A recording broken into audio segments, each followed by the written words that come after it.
그렇지만 제가 먼저 말씀드려야 되는 거는 이 스위스 공부를 이제 시작한 지 그 그룹이 시작한 지가 그렇게 오래되지는 않습니다.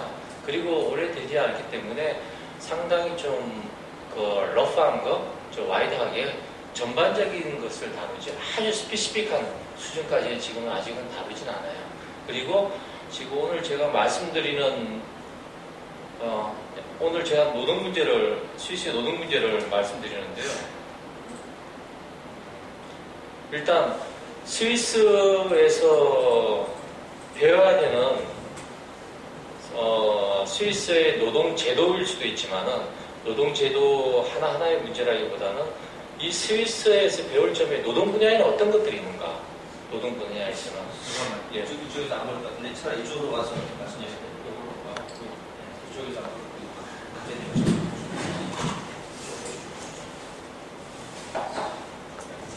그래야 좀 잘 보이고.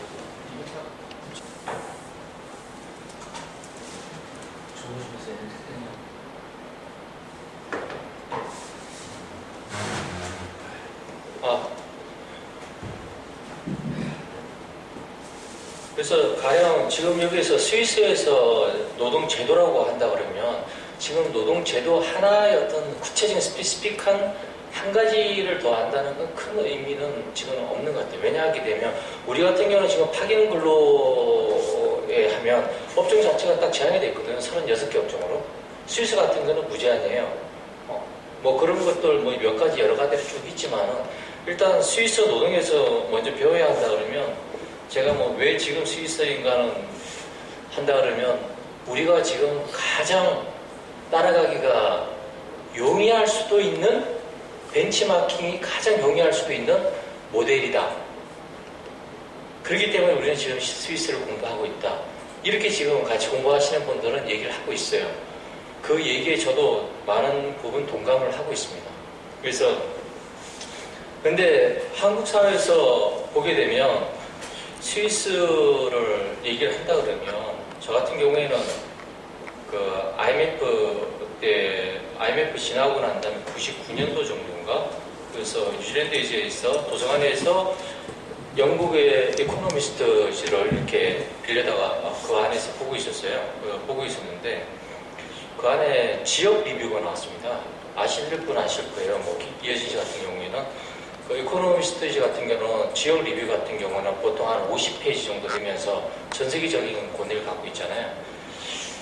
그러면서 IMF를 슬기롭게 근데 거기에서 보게 되면 사람도 거기에서는 전 세계적인 경제학자들이 다 일치해서 하는 얘기의 포인트가 딱 하나 제가 아직도 기억나는 게 있어요. 뭐냐 하게 되면 이 한국의 김대중 대통령에 대해서 현존하는 어떤 경제 지도자보다 경제적인 업적은 더 탁월하다. 이런 결론을 내리더라고요. 제가 그때 99년도에 봤습니다. 그러면서 또 지나면서 저는 외국에 있었으니까 한국 상황을 그때 잘 몰랐습니다. 그래서 그 다음에 좀 지나니까 오마이 게니치니라고 뭐 일본에서 유학하셨던 분은 다 아실 겁니다. 일본에서는 경영이나 경제의 신으로 불리는 사람이죠. 그래서 김대중 정권의 초다듬의 김대중 개혁에 대해서 굉장히 비판 일변도였어요. 이분 같은 경우에는. 근데 김대중 마지막 끝나는 시점에서는 평가를 하기를 자기가 아는 단임 대통령 중에서는 전 세계에서 가장 탁월한 사람입니다. 더 이상 탁월한 사람이 없다는 걸 글로써 봤습니다. 제가. 그래서 문제는 그 다음에서 여러 가지 많은 얘기가 나오는 거죠. 가령 객관적으로 이런 전 세계 경제학자들이라든지 탁월한 지식인들이 탁월하다 경제 치적이라고 했음에도 불구하고 그때 IMF 이후로 우리 사회의 일반 대중들이 받아들이는 삶의 질은 분명하게 향상됐다고 말할 수가 없어요. 이게 아주 묘하게 돼 있는 것 같아요. 즉 산업 경쟁력이라든지 여러 어떤 특정한 분야에서는 굉장히 치고 올라가는 것도 있지만 어떤 대중들의 삶의 영역에서는 상당히 좀 루스해지거나 도리어 떨어지는 것들이 많이 보이고 그랬었을 때 그래서 이런 문제가 있다 보니까 삶의 어떤 생산력 발전이라든지 세계적인 어떤 뭐 GDP라든지 이런 것들은 발전을 합니다. 발전을 하지만서도 대중의 영역에서는 삶의 질에서는 틀림없이 거기에서 낙후되고 굉장히 많은 사람들이 낙오되고 절교하는 사람들이 많아져요. 그러면서 그 사람들이 움직임에 부응한다랄까? 또는 그 사람들이 어떤 절규에 힘입어서 어떤 특정한 사람들이나 특정한 세력들은 신자유주의 반대라는 쪽으로 한 가지 목소리를 나가게 되죠. 나가게 되는데 항상 문제를 보게 되면요. 어떤 문제가 있었을 때는, 문제가 엉클어져 있었을 때는 쉽사리 실을 당기면 안 돼요. 실타래가 엉클어져 있을 때는. 일단 문제가 있을 때는 문제 해결보다는, 성급한 해결보다는 문제 정의를 먼저 제대로 해야 된다고 생각을 합니다. 그래서 그 후로 신자유 IMF 이후로 객관적으로는 한국의 부가 굉장히 증대한 것 같지만 실질적으로 많은 대중 또는 기층 민중이라고 할까요? 일반 대중의 삶이 묻어지면서 그 반대 국부로 한편으로서는 지식인 위주라든지 민중 부분이라든지 기층 민중 부분의 신자유주의 반대 투쟁을 나가는 부분이 있고 또 지식인 사회의 스웨덴 열풍으로 또 나오는 부분이 있죠. 복지국가 담론이라고 하는 거죠. 정성일, 장하준 이런 스타일의. 자, 그렇지만 이 스웨덴 열풍 뒤에서 그들이 못 보는 것이 아니고 안 보는 것이 있습니다. 항상 박창기 대표님이 말씀하셨듯이 조세프 다운요. 스웨덴 35%, 한국 노무현 정권 때 가까스로 21%까지 갔다가 다시 밀려서 19몇 % 왔다 갔다 하는데 조세프 다운이 1% 정도 올리는 게 그렇게 힘든 상황이죠. 근데 스웨덴에서는 산별노조 힘이 막강하고 우리나라에서는 지금 산별노조 금속노도 있지만은 거의 개별 기업도 아니죠. 그 다음에 1930년대 발렌베리 가문으로 얘기될 수 있는 사회적 대타협. 우리나라에서는 사회적 대타협에 대한 문화 자체가 전혀 없습니다. 사회적 대타협에 대한 경험이 없기 때문에 하면 된다는 설득력이 없어요, 기본적으로. 해봤었어야지 다음 사람들한테 이렇게 하자는 얘기가 나오는데 누구나 저놈은 나를 속일 거라는 생각만 하는 거죠. 자, 그럼 이렇게 많은 제가 방금 얘기를 드렸듯이 어떤 문제가 헝클어져 있고 복잡하고 했었을 때 중구난방이 됐었을 때는 도대체 이게 무슨 얘기인가 했었을 때는 우리의 인지체계를 한번 생각을 해봐야 돼요. 예, 제가 간단하게 얘기를 하겠습니다. 저 같은 경우는 여기 뭐 아까 전에 운동 얘기를 하셨지만은 저도 뭐 80년대 중반에 한참 운동권 책 읽고 막 했었을 때 야, 이 세상에 조만간 모든 사람들이 다 들고 일어나는 혁명의 날이 반드시 금방 오리라 생각을 했어요. 혁명의 날이. 그러면서 혁명의 날이 금방 오리라 생각하면서 어느 날 갑자기 이태원 소방서 골목을 어떻게 낮 시간에 볼 일이 있어 지나가게 됐습니다. 낮 시간에서. 그 낮 시간을 터벅터벅 걷고 있는데 갑자기 뭐 저는 나이트클럽을 잘 안 갔으니까 그 구조는 잘 모르죠. 그런데 딱 보이는데 나이트클럽 이름이 비바체가 있는 거예요. 그 순간에 든 생각이 제가 뭐냐 하게 되면 비바, 만세, 체는 그쪽에서 체 개발아, 컴레이드, 동지라는 뜻이니까 동지 만세라는 뜻이 아니겠는가. 저는 그렇게 생각했어요. 비바체를. 그러면서 저는 속으로 생각하면서 야, 오죽 이제 사회주의가 대세면 나이트클럽 주인까지도 이제 혁명 동지 만세 뭐 이런 얘기를 하겠는가. 저는 그래서 막 기뻐가지고 야, 이제 드디어 조만간 몇 년만 참으면 혁명은 반드시 오겠 거다. 저는 뭐 혁명 돼봤자 그다시는 뿌띠 벌어져야 집안이었으니까 크게 좋을 것도 없었어요. 근데 정말 깊었죠. 근데 몇 년 지나서 제가 상식책을 우연하게 들춰봤는데 들춰보니 거기 나오더라고요. 비바체라는 음악에서 쾌활하게 빠르게라는 뜻이더라고요. 그래서 이렇게 인간은 자신이 가지고 있는 지식과 프레임의 틀에서만 새로운 대상을 흡수를 하는 겁니다. 그렇기 때문에 항상 새로운 것에 대해서 사람들은 복잡한 것에 대해서 새로운 인식을 잘 못해요. 뭐 물론 여기에서 RA에서 망상 활성화 시스템, 뭐 칵테일 파티 있는데 이런 얘기는 간단하게 얘기를 한다면 우리 뇌에서는 대뇌 심피절 전체에 흐르는 네트워크가 있습니다. 그 망상 활성화 시스템이라고. 이것은 어떤 거냐 하게 되면 이 대뇌 심피질 전체에 미세하게 퍼져 있는데, 이것은 기본적으로 인간의 자신의 개인의 생존과 직결된다든지 아니면 자기와 가장 이익이 밀접한 그런 거에 대해서만 이 인간의 두뇌는 굉장히 활성화가 돼요. 즉 그렇지 않은 거에 대해서는 이게 뭔 얘기야 하면서 그냥 지나쳐 버리는 겁니다. 이 이야기가 보통 칵테일 파티 효과라고 하는 건데, 우리가 굉장히 잔치나 어느 집에서 뭐 커피숍이나 바쁜 데서 어수선하게 들어가서 딴 얘기를 하는데, 어느 누가 갑자기 내 이야기, 내 욕을 하는 거 탁 하는 것 같다. 좋긴 어쩌고저쩌고 한다. 딱 그런 얘기가 나오게 되면 먼 데서도 다 들리는 거예요. 이 망상 활성화 시스템에서 그 순간에 탁 하는 겁니다. 그렇기 때문에 항상 우리가 눈여겨봐야 되는 것이, 우리가 가지고 있는 프레임이나 이런 것들, 우리 기존에 익숙하기 때문에 이런 생각을 하고 있는 것이 아닌가. 항상 좀 우리 스스로를 좀 반성하면서 해야 되죠. 여기서 하는 얘기가 피터 드러크라고 하는 경영철학자는 항상 모든 조직과 개인은 3년마다 스스로를 점검하고 혁신해야 된다. 그런 얘기까지 하죠. 운동 진영도 만약 기업처럼만 열심히 했었다 그러면 분명히 달랐을 겁니다. 그렇지 못했기 때문에 지금 이 상황이 되어 있는 거고요. 그 다음에 소남이나 감정과 팩트 구분한다, 이런 건 넘어가겠습니다. 그래서 그 밑에 간단하게 얘기하면, 마나임 패러다임 이야기 같은 경우에는 옳기 때 마나임 아시죠? 칼 마나임 해가지고 과학 자체도 패러다임으로 변한다. 어떤 탁월한 한 사람이, 과학자가 옳은 제대로 된 수학 공식이나 뭔가를 내가지고 모든 그 주위에 있는 사람 인정을 받아가지고, 당신께 가장 옳아, 이 방향으로 간다, 그런 스타일로 변하진 않았다는 거죠.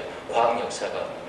대부분의 역사라는, 과학 역사는 한 사람, 탁월한 사람이 있다 하더라도 그 사람이 논증을 받아들일 수 있는 대중 집단, 대중 지성이 발전이 되고 나서야 전반적인 옳은 집단들이 전체적으로 합의가 된다는 겁니다.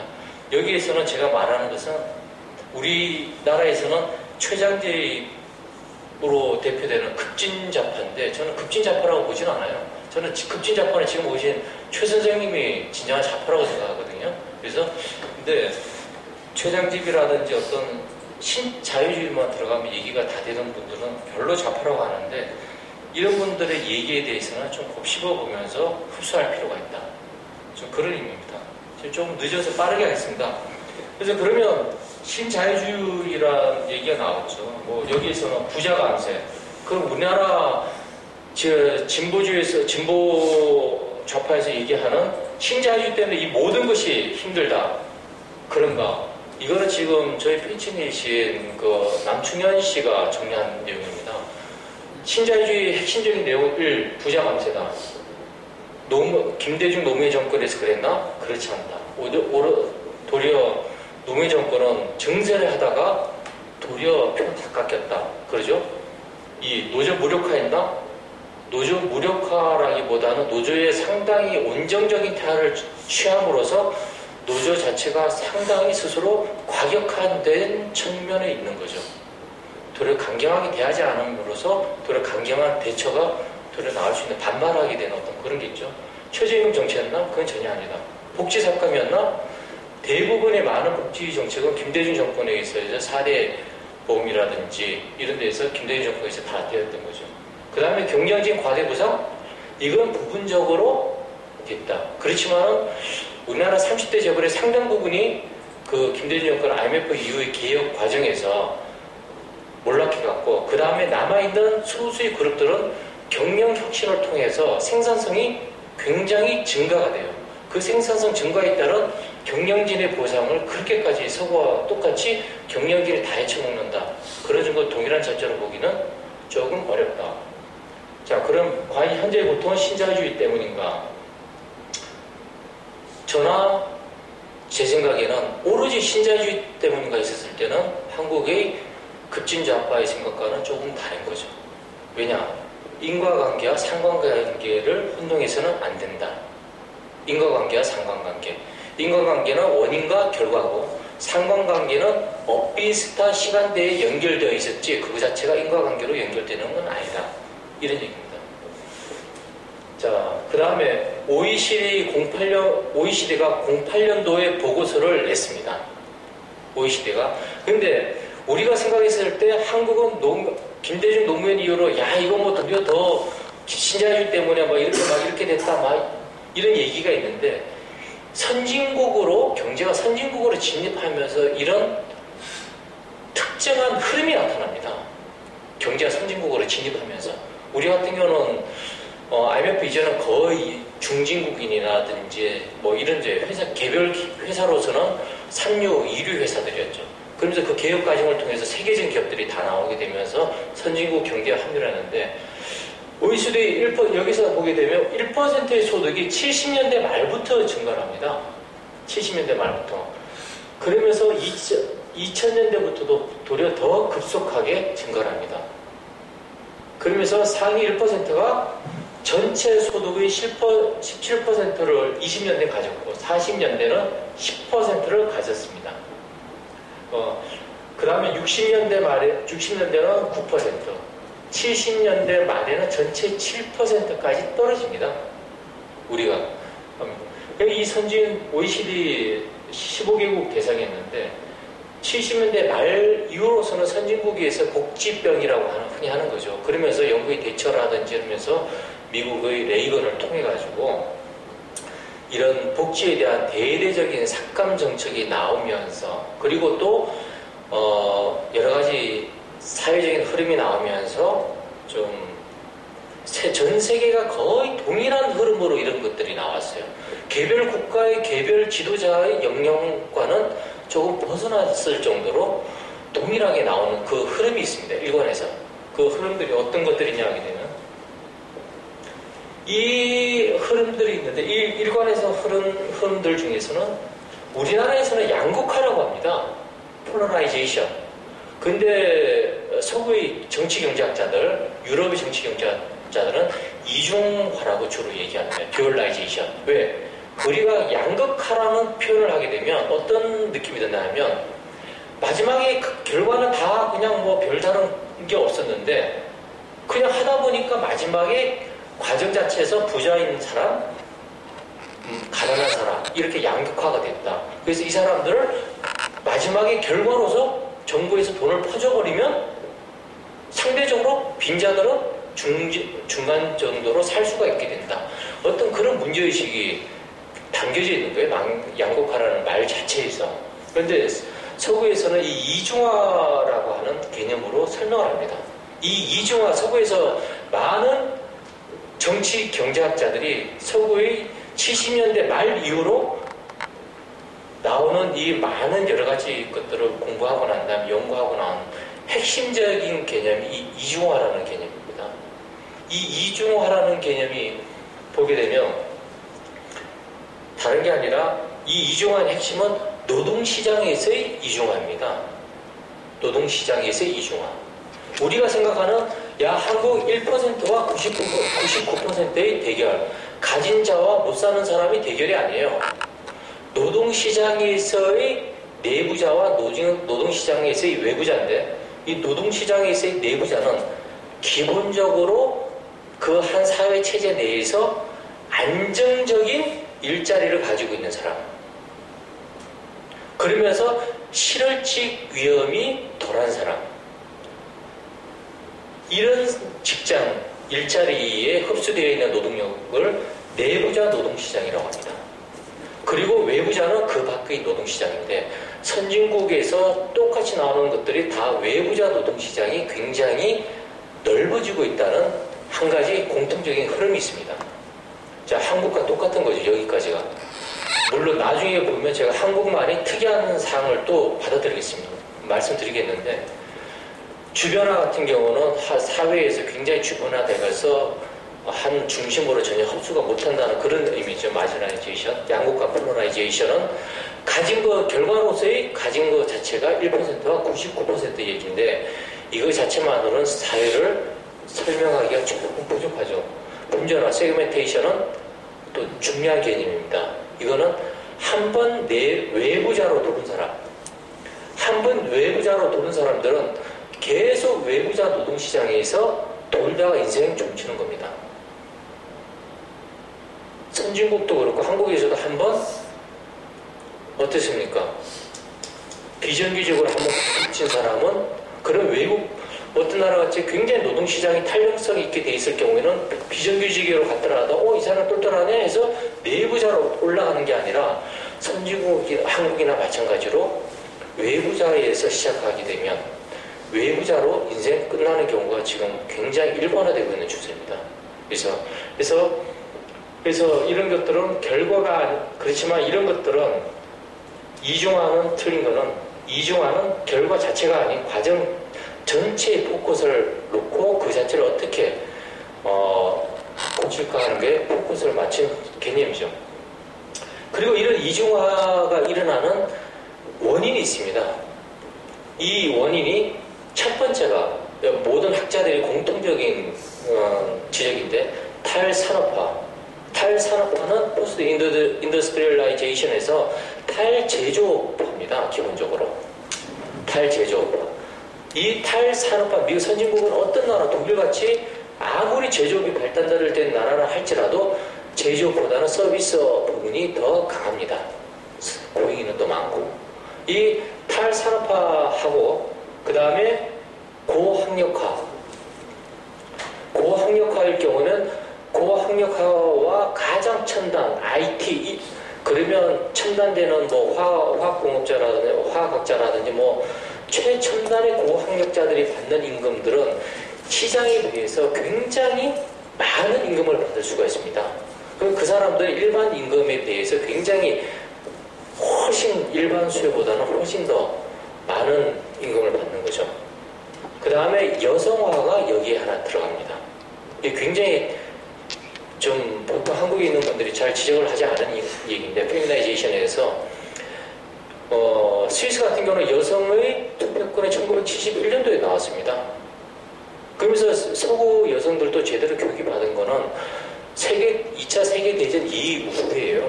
그래서 그 여성들이 60년대, 70년대 나오면서 산업 전선에 투입이 되면서 노동시장에 들어가면서 이 노동들은 대부분이 가정이 있는 여성들이 많아요. 결혼하고 2, 3년 하고 결혼하고 그 다음에 다시 또 노동시장에 재취업이 되고 하다 보니까 이 여성들이 주로 어떤 부분이 가냐면 첫 번째로 제조업이 들어가지 않고 대부분이 서비스 부분에 들어갑니다. 제3섹터.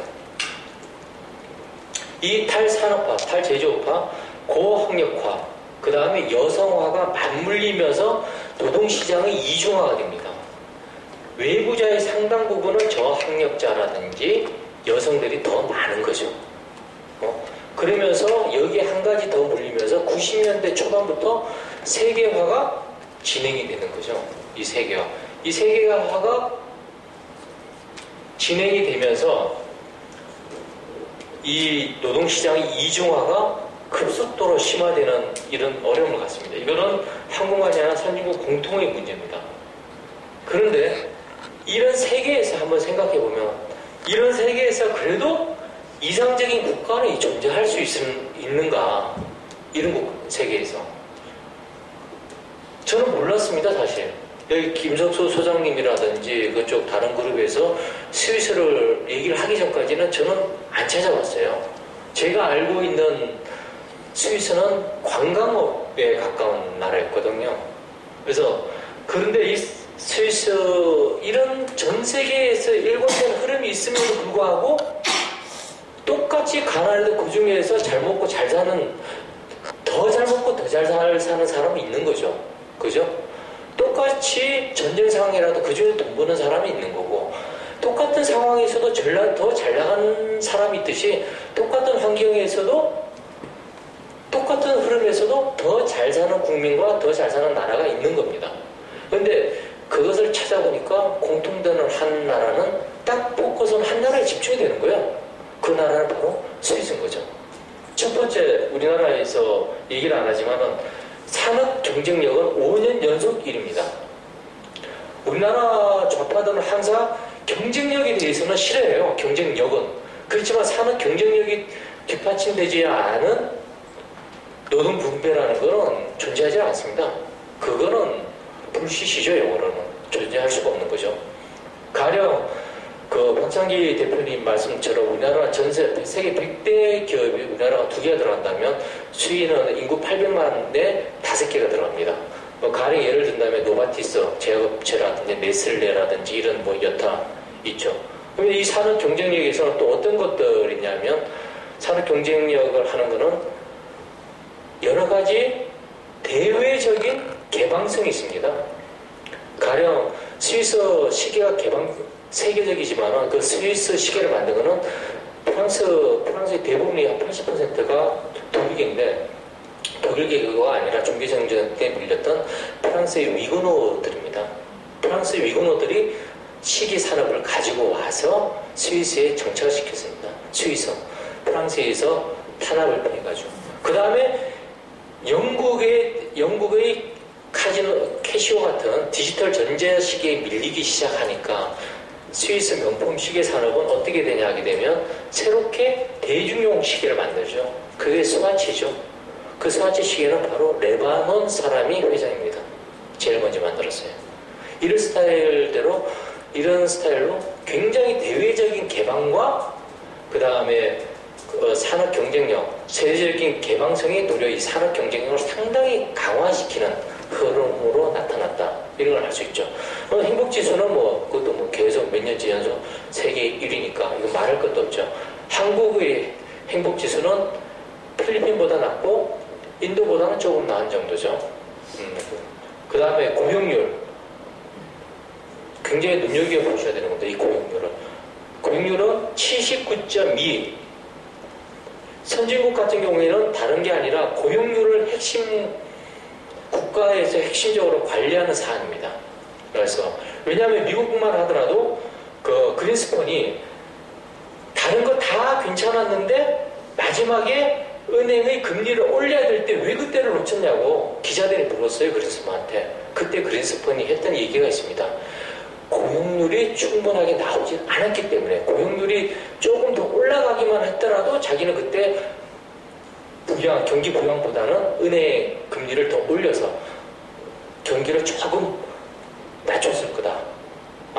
경기 연착륙을 시도했을 거다. 이런 얘기를 하더라고요. 그만큼 선진국에서는 고용률이 국가 경영 지표의 핵심적인 상황입니다. 그런데 우리나라는 고용률이 뭔지도 모르는 사람들이 태반이죠. 근데 고용률만 보더라도 스위스는 세계 1위입니다. 일할 수 있는 사람은 모두가 일을 하고 있는 사회라는 거예요. 한국은 63%. 상대가 안 되는 겁니다. GDP 거의 8만 불이 구하고 있습니다. 압도적 세계 1위죠. 그런데 조세 부담률은 아까 제가 말씀드렸듯이 35%와 한국 한 20% 정도. 19에서 20을 왔다 갔다 20%. 스위스는 22%. 거의 비슷한 수준입니다. 우리나라와 같은 의료보험, 전 국민 전체에 대한 의료보험이 없음에도 불구하고 또 행복지수는 우리보다 훨씬 높은 거죠. 자, 이런 걸 보게 되면 우리가 같은 신자유주의다 뭐다 이 거대한 흐름이 있어가지고 그 거대한 이 흐름에 대해서 우리는 모든 국민이 떨쳐 일어나가지고 총 걸기에서 싸우고 혁명을 해야 된다고 생각해요.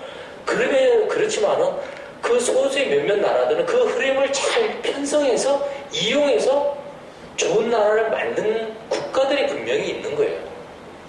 이 흐름을 왜 이용을 해야 되냐 하게 되면 우리가 기존 국가, 우리가 따라갈 수 있는 벤치마킹 국가가 없다 그러면 우리나라 국가의 역량, 지식인의 역량으로서는 사실 암담합니다. 가령 박정희가 하고 난 다음에 한 게 결국은 나치 시대에 발톱 이렇게 해가지고 질서자유주의, 국가의 힘을 엄청나게 정대해가지고 그러니까 국가사회주의 스타일의 케인즈주의죠. 어떤 대표적인 것들이 있기 때문에 가령 김대중이나 노무현 같은 경우에는 서구에 벌써 사회투자 국가로 빌 클린턴이라든지 블레어의 사회투자 국가들이 있었기 때문에 그와 유사한 정책을 실현했듯이 우리가 만약에 벤치마킹 할 게 없는데 우리나라 정도의 지적 역량으로 우리가 알아서 하자. 그거는 거의 힘든 거죠. 우리는 지금 여기에서 스위스나 그 주변 몇 나라의 거대한 몇몇 나라에 탁월한 성공이 있기 때문에 우리는 그것을 배우기만 하면 됩니다. 그것은 붕어빵 틀처럼 붕어빵에는 밀가루지 보면 똑같은 모양이 나오듯이 우리나라 국가 전체를 그게 비슷한 유형으로 밀어넣기만 하면 되는 거예요. 물론 여기에서는 공차라는 것이 존재합니다. 공차 같은 경우에는 그 자동차 산업에 엔지니어링 하게 되면 엔지니어들이 여러 가지 생각을 그려요. 생각을 그리는데 막 생각을 했는데 실제 산업 현장에 나오는 것과는 약간의 차이가 있습니다. 그래서 그것을 공차라고 하거든요. 우리가 그린 것과 실질적으로 나오게 되는 것을 공차라고 합니다. 그렇죠. 우리들이 아이디어로 스위스에서 좋은 아이디어가 있기 때문에 이것을 우리가 끌어다 쓰자. 그렇죠. 한국 산업에서 한국인의 심성, 한국인의 산업 모든 여러 가지 것들에 올려가지고 어느 정도의 공차가 나올 겁니다. 그렇지만 그래도 지금 사회보다는 훨씬 나은 사회로 갈 수 있다는 것은 감히 말씀드릴 수가 있는 거죠. 자, 그 다음에 제가 말씀드린 거는 아까 전에 스위스 많은 1위 중에서도 이 스위스의 행복지수를 만드는 압도적인 이유는 제 생각에는 고용률에 있습니다. 79.1, 2009년도 통계입니다. 79.2라고 하는 압도적인 고용률. 우리나라에서는 이 고용률에 대한 지식이 잘 없어요. 그렇기 때문에 많은 사람들이 좀 헷갈려하는데 첫 번째, 일할 능력이 있는가 했을 때 일할 능력이 있는 사람을 물었을 때는 예스와 노가 갈립니다. 이 일할 능력은 15세에서 64세까지를 말합니다. 노로 들어가면 그거 바뀌죠. 65세 이상이나 15세 미만. 일하기에는 너무 어리거나 너무 늙은 사람들은 비경제 활동인구로 들어가죠. 그 다음에 일할 의사가 있는 사람으로 들어오게 되면 현재 일을 하고 있는가를 묻습니다. 현재 일을 하고 있지 않다, 노라고 대답하는 사람들이 실업자군으로 속하게 됩니다. 여기에 한국 실업 통계에 굉장한 사기가라고 할 수 있죠. 사기가 들어가 있는 겁니다. 통계의 사기. 자, 좀 이따 말씀드리겠습니다. 그 다음에 현재 일하는 사람들은 취업자죠. 취업자 같은 경우에는 그 다음에 조금 전에 노는 사람, 실업자와 합쳐서 경제활동인구라고 합니다. 자, 경제활동인구와 비경제활동인구를 합쳐서 생산가능인구라고 합니다.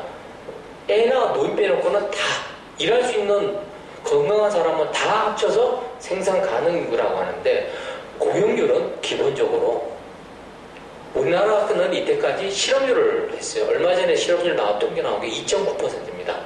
완전 고용입니다. 3%를 완전 고용이라고 보는데 경제학상에서 2.9%는 우리나라는 경제에 있어서는 지구상에서 천국이에요.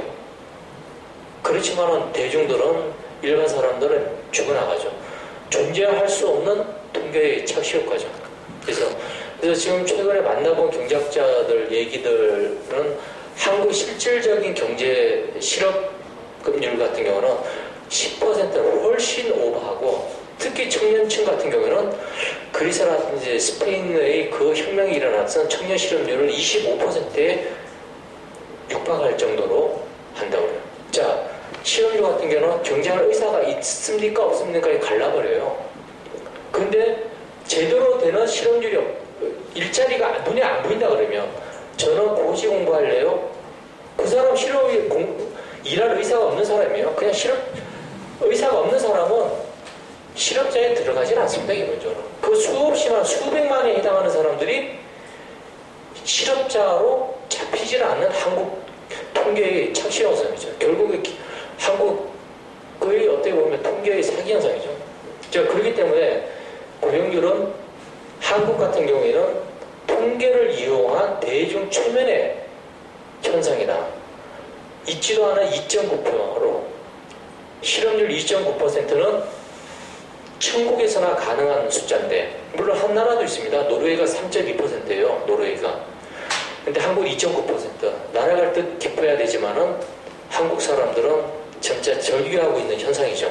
그래서 이런 현상에서 자 그러면 예. 25%도 될수 있겠습니다. 아, 예, 알겠습니다. 자, 그러면 이런 알겠습니다. 자, 그러면 이런 행복의 원천이 고용률이라고 봤었을 때 이런 고용률에 대해서 여러 가지 생각들이 있습니다. 제가 간단하게 보겠습니다. 그러면 모든 국가 행정이라든지 이런 것들은 모든 것들은 고용률에 포커스를 맞추고 정책 진행을 시켜야 된다. 그 고용률이 올라갔을 때 국민들이 일을 많이 하면서 국가 행복 지수가 올라간다. 이것은 유럽의 특히 부강한 나라들이 공통된 겁니다. 자, 보겠습니다. 90년대 이후로 가령 고용률이 높으면 한다 하면 야, 고용률 그렇게 많이만 올리면 된다. 이렇게 쉽게 생각을 하는데 우리나라에서 생각하는 고용이라고 하는 것은 선진국에서는 거의 없는 고용입니다. 우리가 생각하는 연봉 한 기본 들어가면 대학 졸업하고 한 3, 4천 받고 한 20년 치라면 한 6, 7천 받아.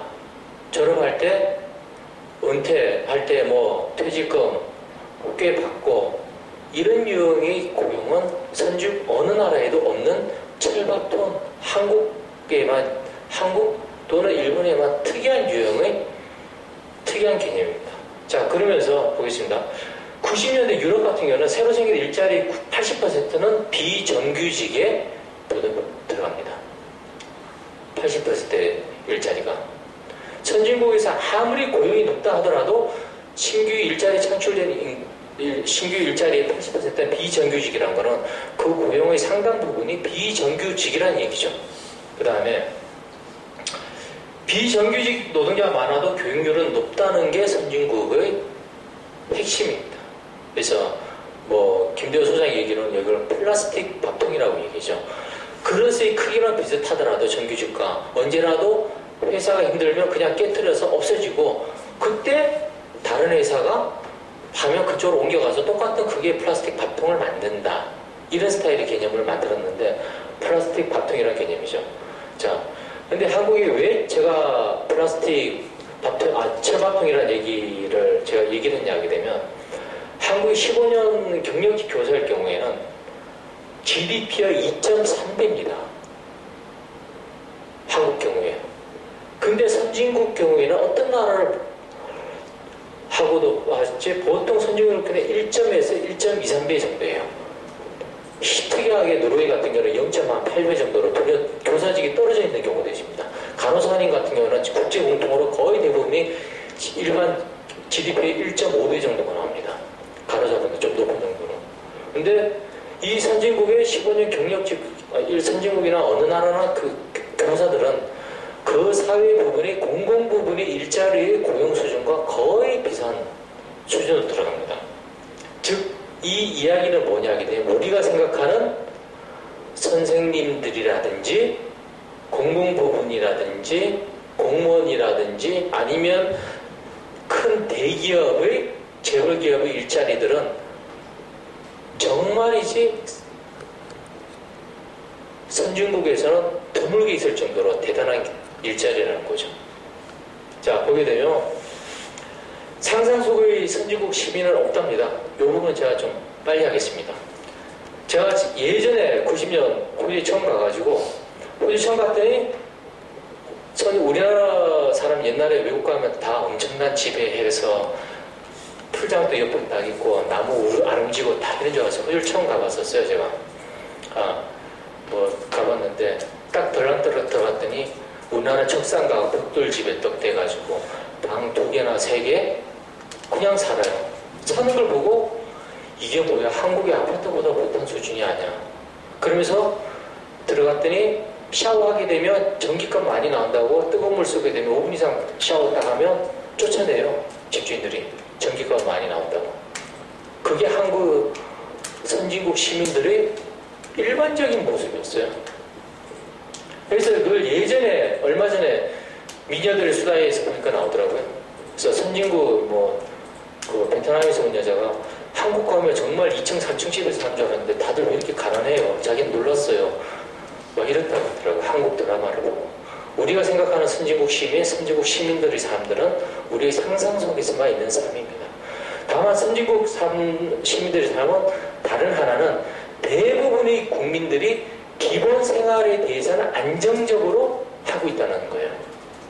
비참하거나 실업의 불안이라든지 실직의 불안이라든지 아이의 교육 문제라든지 이런 것들에서 벗어나 있다는 것만 문제있지 상당한 소비 수준을 형성하면서 사는 우리가 생각하는 그런 선진국 시민의 삶은 없습니다. 그리고 이건 뭐 제가 넘어가겠습니다. 제가 뭐 제 아는 여자 후배의 남편인데 뭐 이렇게 나왔는데 뭐 우리나라 공기업 직원인데 후배가 얼마 전에 뭐 연말에 대해서 한국이 좋은 호텔에서 2박 3일로 지내면서 또 자식은 공기업 일반 직원인데 40대 중반에 장거였는데 또 외국으로 막 아내와 아이를 외국으로 유학을 보내더라고요. 1년에 한 1억 가까이 드는데 이런 직업은 이런 정도의 원하는 공무원은 전 세계에 없습니다. 그만하고 넘어가겠습니다. 뭐 이것도 그렇게 넘어갔습니다. 선진국 시민의 일상의 모습이죠. 주말에 뭐 스포츠 바에서 맥주하는 거. 우리나라에서 뭐 우리는 주말에서 마저 우리는 매일 하죠. 우리나라 사람들은. 연말에 이 정도 해외여행하는 거 우리는 다 하죠. 뭐 이런 것도 하수구 집수리 못하는 거죠. 왜? 인건비가 비싸서. 서비스 인건비가 원체 비싸기 때문에 자기네들은 아이들 데리고 다 집수리 다 합니다. 왜? 돈이 없어. 그걸 자기 아이에 대한 사랑으로 잘못하는 분들이 많은데 아닙니다. 사회적 인건비가 비싸서 그럽니다. 결론은 제가 생각하는 결론은 눈을 낮추자예요.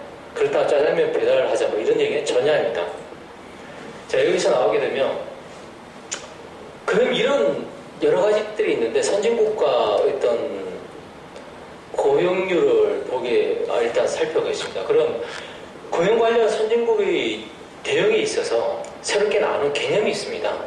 그래서 무엇이냐 하게 되면 유연 안정성입니다. 선진국들 같은 경우는 굉장히 유연 안정성이 있어서 굉장히 빡셌어요. 가령 예를 든다 그러면 제 집사람이 제가 여기 있을 경우에 제가 뭐 돈도 붙여줘 약간의 돈도 붙여주고 뭐 이런 게 있지만 심심하니까 그 한국 사람이 하는 쬐그만 다이소 비슷한 게 있습니다.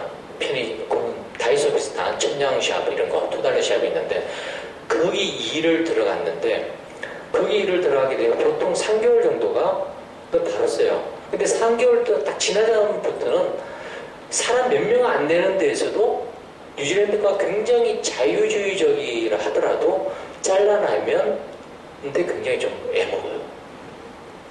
몇 명 안 되는. 우리나라 같은 경우는 김밥집 아줌마가 주인이 나가세요?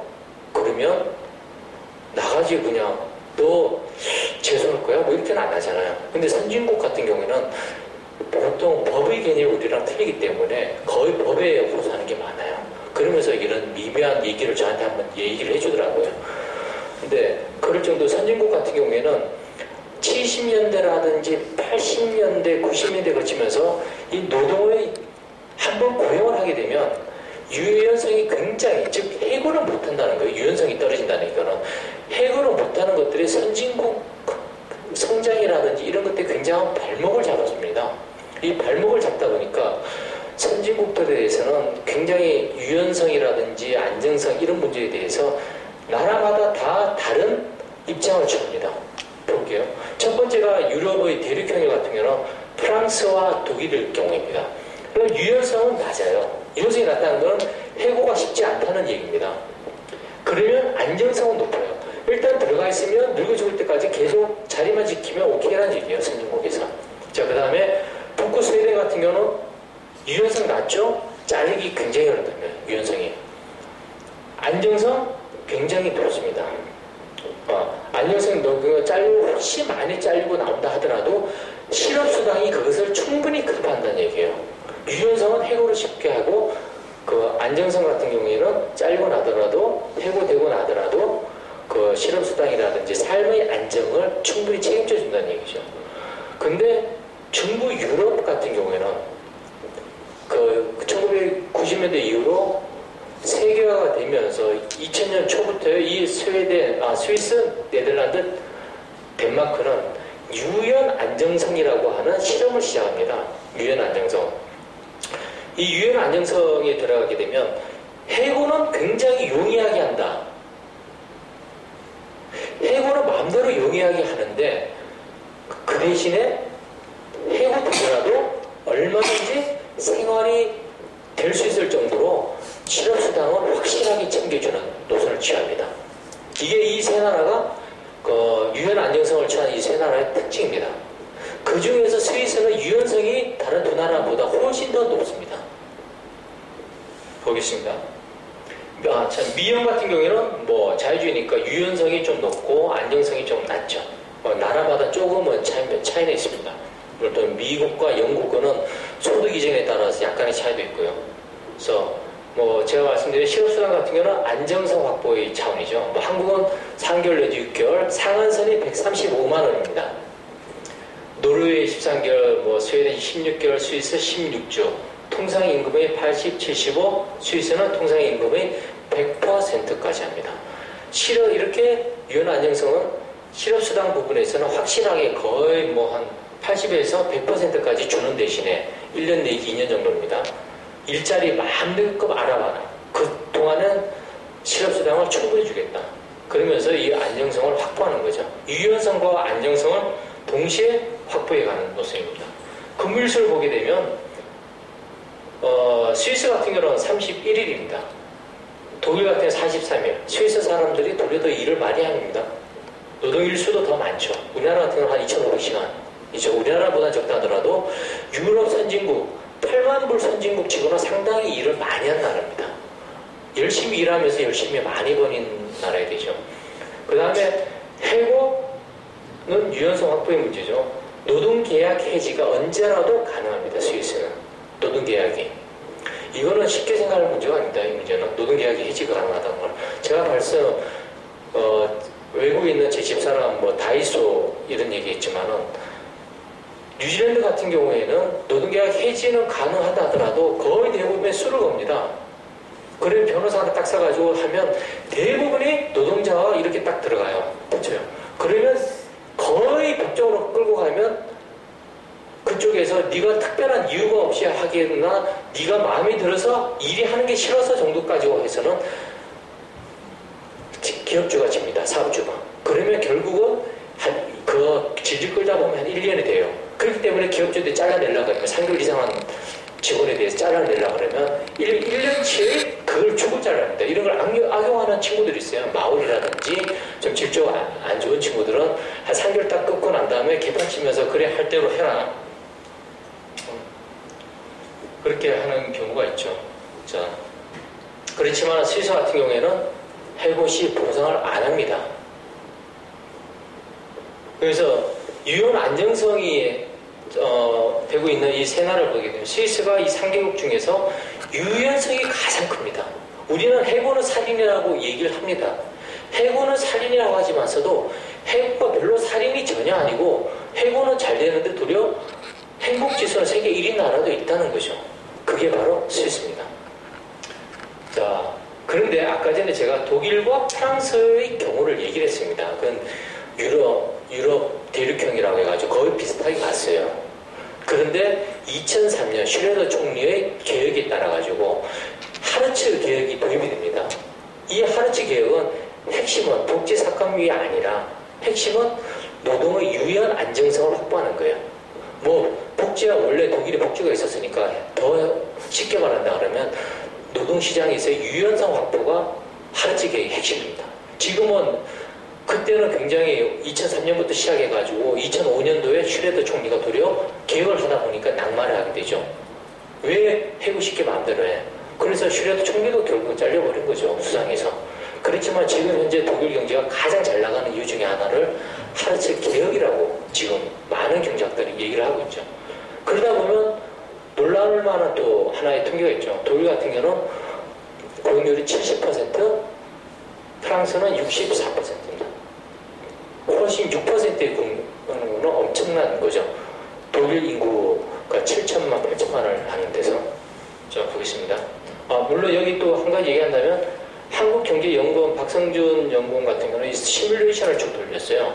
같은 변인들을 두고 있었을 때 유연 안정성을 도입했을 때 한국에 있을 때는 어떤 결과가 됐을 때 여러 가지 변인을 했었을 때 봤을 때는 확실한 거 한가는 고용률은 확실하게 증대하는 것으로 나온다. 이렇게 결론을 내렸습니다. 자, 그러면 한국에서 유연 안정성의 도입이 가능한가?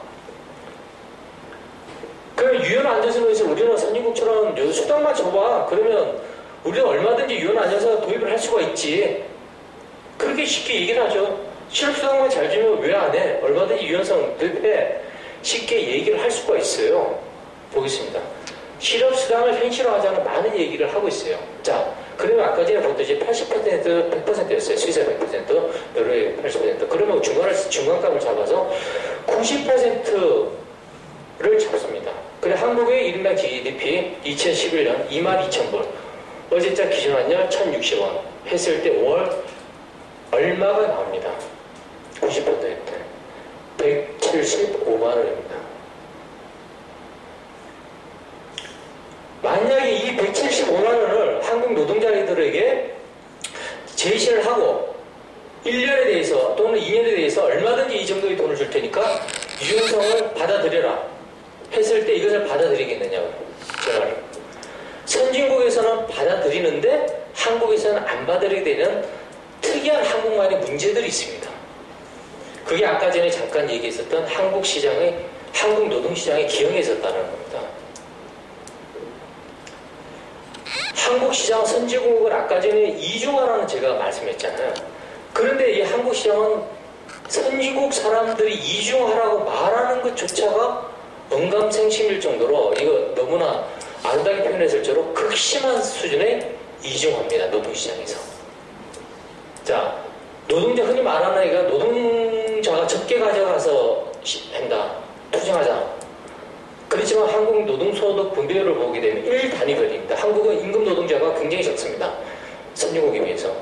미국은 막 90%였는데 한국은 뭐 거의 한 70% 뭐 이렇게 남짓해요. 노동 1단위 분배로 봤을 때는 한국은 어떤 나라보다도 적지는 않습니다. 67.1, 일본 60, 미국 62.6, 독일 59, 뭐 이런 스타일입니다.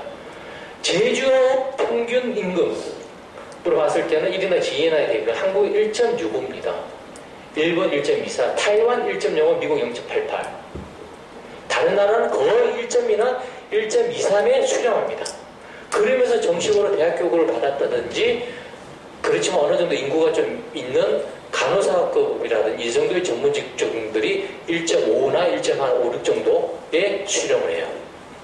자, 그래서 보게 되면 한국 같은 경우 저임 노동자의 비율이 저임 노동자는 가장 많은 중간값이 많이 모여있는 소득을 중위소득이라고 하죠. 그 중위소득의 3분의 2 이하를 저임금 노동자 비율을 하는데 OECD 국가지 1위입니다. 한국 25.9%가 거의 정말 너무나 적은 돈을 받습니다.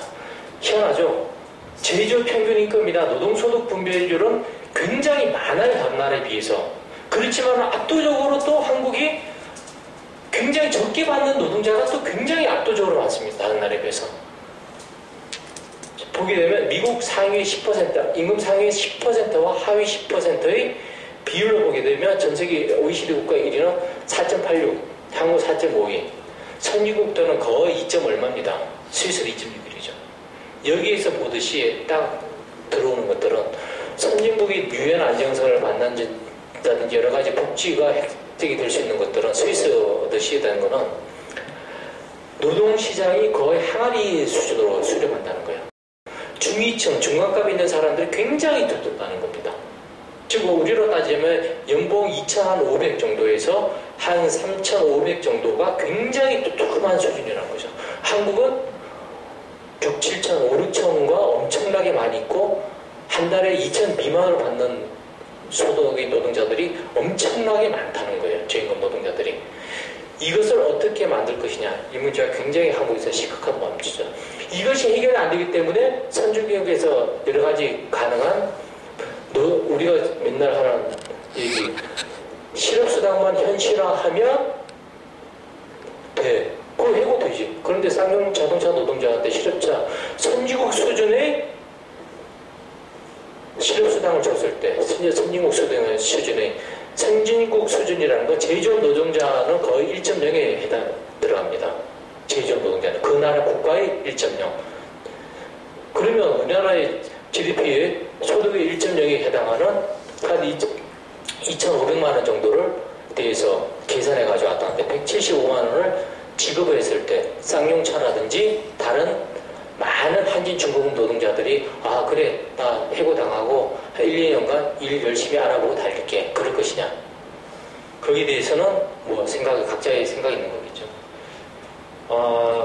여기서 양극화 이론이라고 하는 것은 또 잠깐 넘어가겠습니다.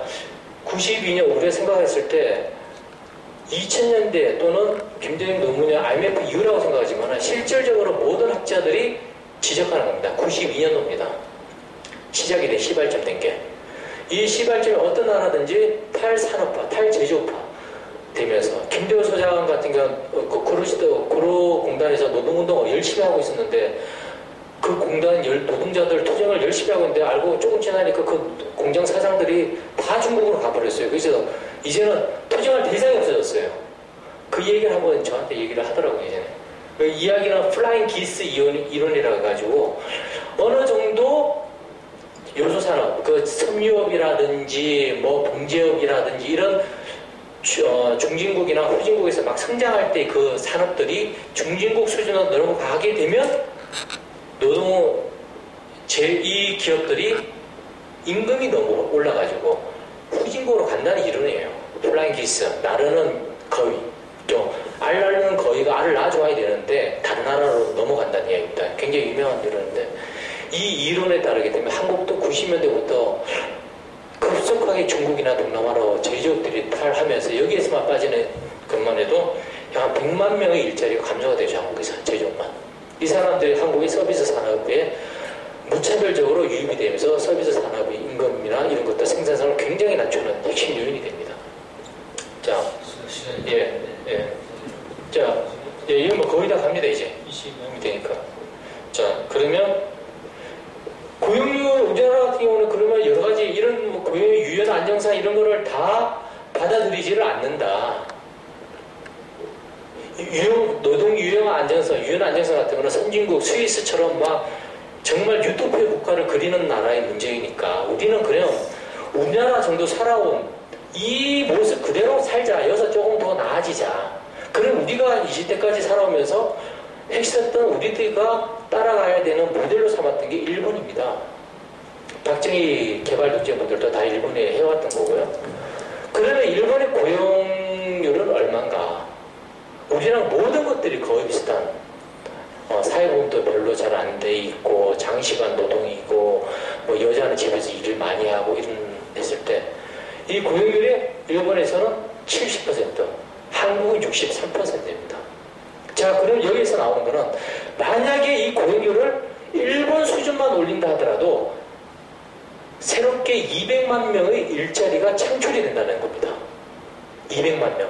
만약에 이 200만 명이 2,500에서 한 3,500만 원 정도 일자리가 새로 생긴다고 생각을 해보세요. 200만 명이. 그럼 지금 비자영업자 할 사람들 상당수 많이 힘들어하지 않고 그쪽으로 흡수가 되겠죠. 그러면 아마 젊은 층에 많은 일하지 않고 청년 실업자들 많이 흡수가 될 겁니다. 일본 수준만 되더라도. 그리고 만약에 유럽 수준의 고용률이 된다 그랬을 경우는 400만 명의 고용률이 400만 명의 신규 고용 가능 인구가 새롭게 노동시장에 진입하게 될 겁니다. 거기서 한번 상상을 해보시는 거예요. 만약에 지금 이 상황에서 우리나라에서 힘들다 뭐 이렇게 굉장히 많죠. 하다 보면 뭐 돈 내서 사업한다, 장사한다, 외국 간다, 이민 간다 뭐 말이 많은데 우리가 모델로 삼았던 일본으로 가든지 아니면 그거보다 조금만 더 진전된다면 200만, 400만 개의 일자리가 생성될 수 있는 분명한 다른 나라들이 있다는 거죠.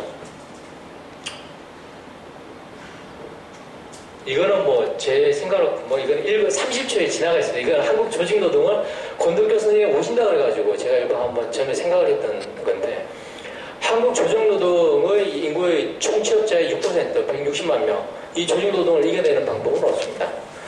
자, 첫 번째는 이권 집단을 무력화할 수 있는 국민의 힘이 조직돼야 됩니다. 이 힘이 직접 민주제라고 저는 생각합니다. 직접 민주제가 돼가지고 이 어떤 힘을 내냐 하게 되면 국민 표준 소득표를 만들자고 생각을 해요.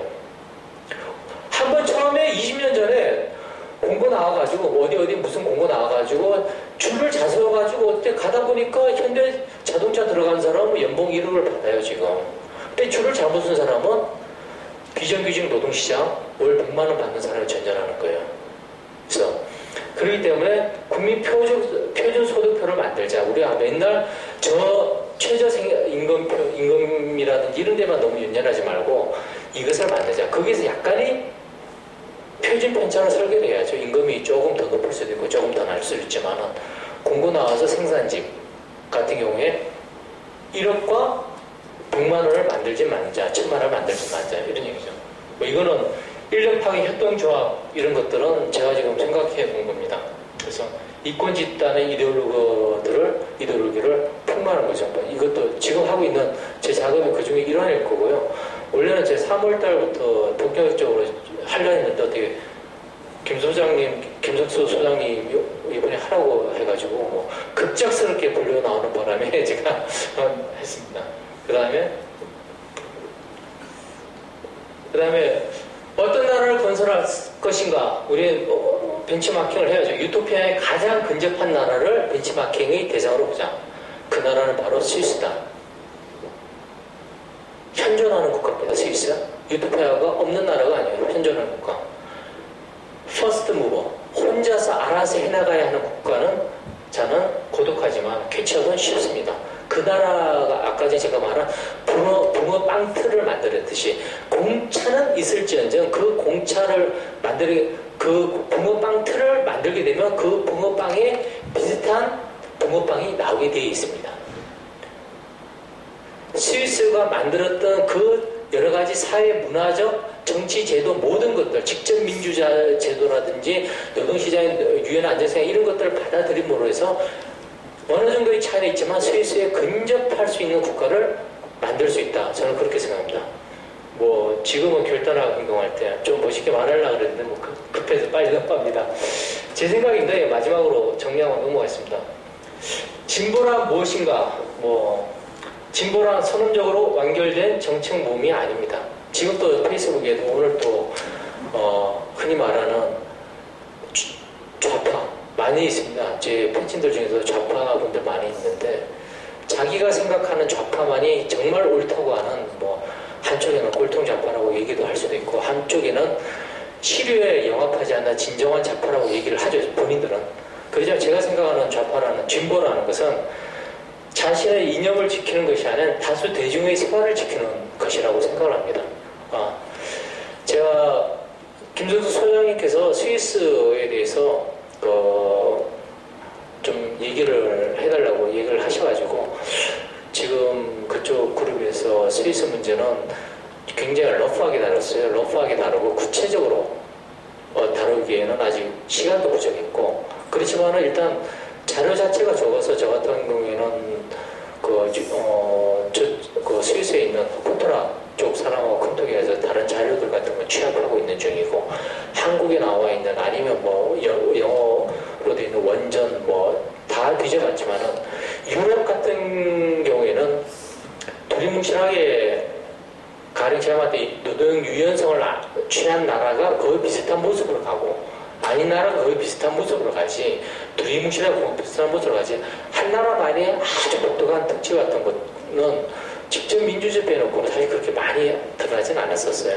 그래서 지금도 자료를 취합하기 때문에 다음 기회에 더 많은 자료가 취합이 되고 공부가 완성이 된다 그러면 다음 기회에 다시 한번 또 찾아뵙는 걸로 하고 짧은 공부 그리고 제가 여기에서 마무리하는 것으로 인사 말씀 올리겠습니다.